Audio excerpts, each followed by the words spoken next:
Hello बच्चों, चलिए प्रश्न को पढ़ते हैं। लासा तेलिए के सिद्धांत का उपयोग करते हुए निम्न पर प्रभाव बताइए। जल के वाष्पीकरण पर ताप एवं दाब का प्रभाव। चलिए बच्चों, देखते हैं मुख्य अवधारणा।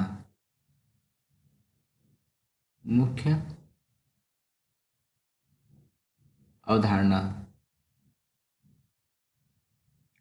जल हमारा किस में परिवर्तित हो रहा है? वाष्प में, अर्थात इनके बीच में क्या होगी? साम्य अवस्था स्थापित होगी। जल और वाष्प के बीच में क्या होगी? साम्य अवस्था स्थापित होगी। ऊष्मा का शोषण हो रहा है, अर्थात ये क्या कर रहा है? 540 कैलोरी प्रति ग्राम का ऊष्मा का अवशोषण हो रहा है, ऊष्मा अवशोषित कर रहा है।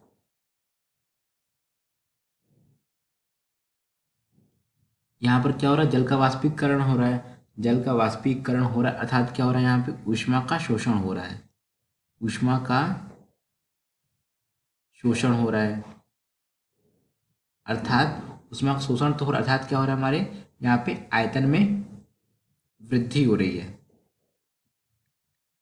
आयतन में क्या हो रहा है? वृद्धि हो रही है। अब देखते हैं इसमें हमें ताप का क्या प्रभाव होगा। नंबर एक, ताप का प्रभाव। ताप का प्रभाव, इसमें क्या होगा? ताप का प्रभाव करने से ऊष्मा की वृद्धि से साम्य अवस्था किस ओर विस्थापित होगी? जिस ओर जिस ओर ऊष्मा का अवशोषण होगा, जिस ओर ऊष्मा का क्या होगा? अवशोषण।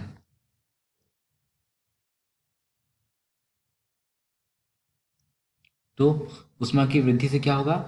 जल के वाष्पीकरण में क्या होगा? गति भी बढ़ जाएगी। जल के वाष्पीकरण की गति बढ़ जाएगी, अर्थात साम्यावस्था किस ओर स्थापित होगी? साम्यावस्था अग्र दिशा में। साम्यावस्था अग्रिम दिशा में, अर्थात अग्र दिशा वही दोनों की बात है। अग्रिम दिशा में स्थापित होगी। तो अग्रिम दिशा में स्थापित होगी, इसमें हमें क्या निष्कर्ष निकला? ये कि जल हमारा जलवाष्प में ज़्यादा परिवर्तित होगा।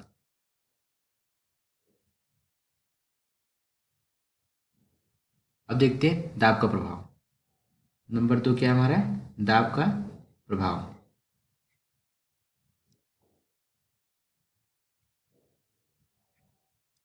दाब के प्रभाव से क्या होगा?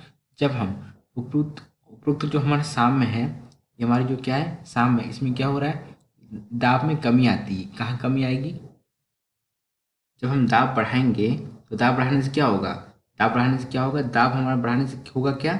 जब जब जहाँ दाब में कमी होगी वही तो हमारी अभिक्रिया स्थापित होगी, यानी कि समय अवस्था उसी ओर स्थापित होगी जहाँ हमारे दाब में कमी होगी। जब हम दाब बढ़ाएंगे, जहाँ पे कमी होगी दाब में, वहाँ पे साम्य अवस्था स्थापित होगी। यानी कि जब हम दाब वृद्धि करेंगे, दाब को बढ़ाएंगे, तो हमारी साम्य अवस्था कहाँ स्थापित होगी? विपरीत दिशा में। कैसे? देखिए यहाँ पे साम्य अवस्था विपरीत दिशा में।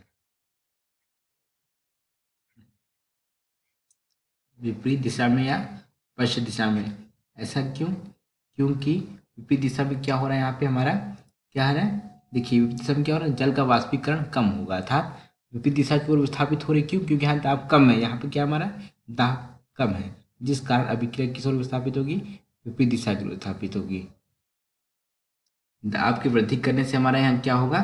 जल का क्वथनांक क्या हो जाएगा? जल के क्वथनांक को बढ़ा देगी। जल के क्वथनांक को क्या करेगी? बढ़ा देगी। बढ़ा देगी।